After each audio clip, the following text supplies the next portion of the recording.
Alrighty, kind of a big update on the El Camino, what I got going on with it. I just got the big block in today, the 396 402. It's 30 over.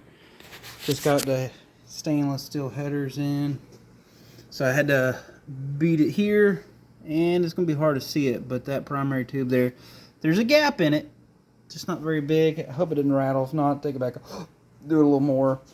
Passenger side is going to need quite a bit more work to fit it, and I got to put the bung in it anyway for the O2 sensor for the aces.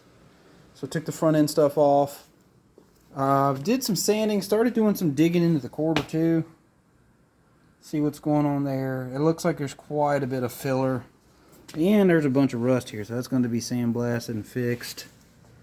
So I'll have to see how close I can pull that stuff back out. Take my time.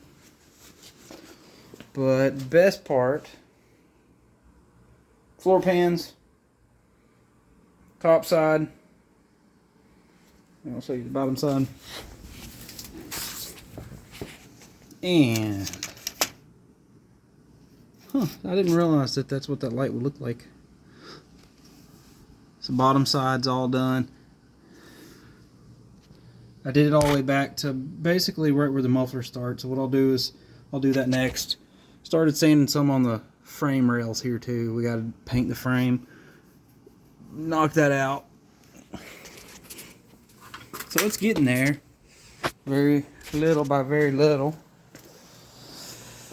So this all seems to fit pretty well in there. Still wonder if the motor may need to slightly move around a little bit. I haven't tightened anything down. And then I still need to go ahead and button this up, but I haven't painted the cowl yet. I got kind of excited. I did learn very quickly that tall valve covers in the stock location, an 11-inch booster, those valve covers, that does not work. It actually hits right here as you go down. Because I think y'all haven't seen this. I'll show you what's in here. We got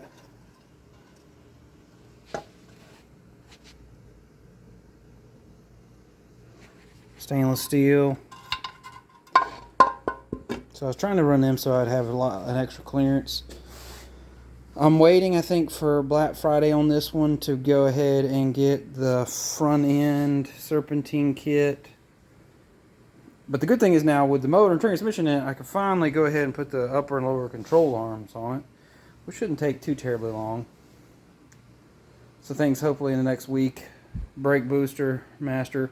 It's a dual 8 that I'm putting on there, so it's just a little bit more surface area than a single 11, but it would give me, a ton more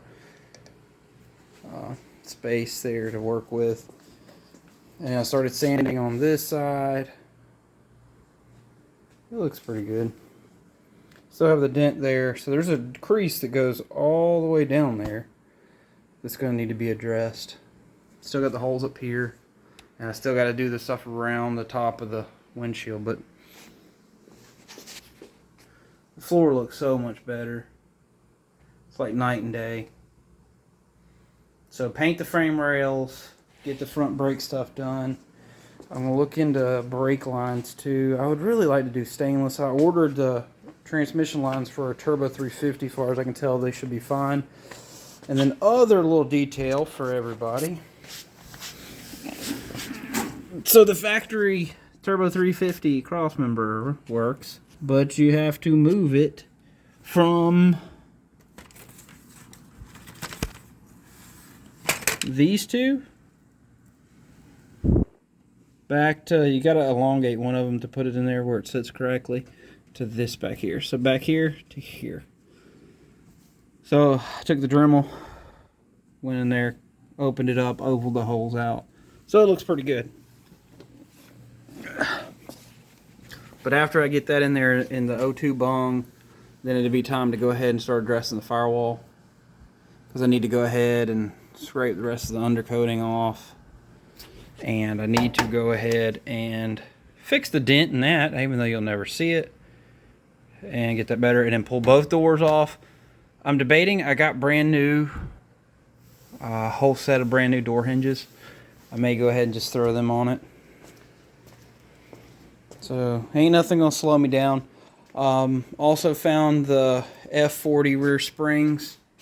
Got brand new shock absorbers for it. We got all Moog ball joints and stuff for those control arms. So you'll see that. And then hopefully I can put the kill mat in the floor and then go ahead and at least put the seat in it. I'm still debating on replacing this panel, the front headboard of the bed, because there's a lot of patches across the back top of it. You can kind of see them. I'll look into that because I don't think it's terribly expensive, and if it makes the car that much nicer, I think I could do it in a couple hours.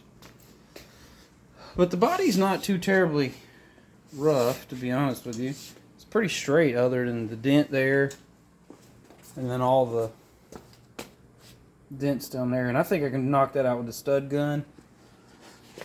And I come up here and I need to pinch the pinch weld here and pull this up. See how it's slightly bowed down?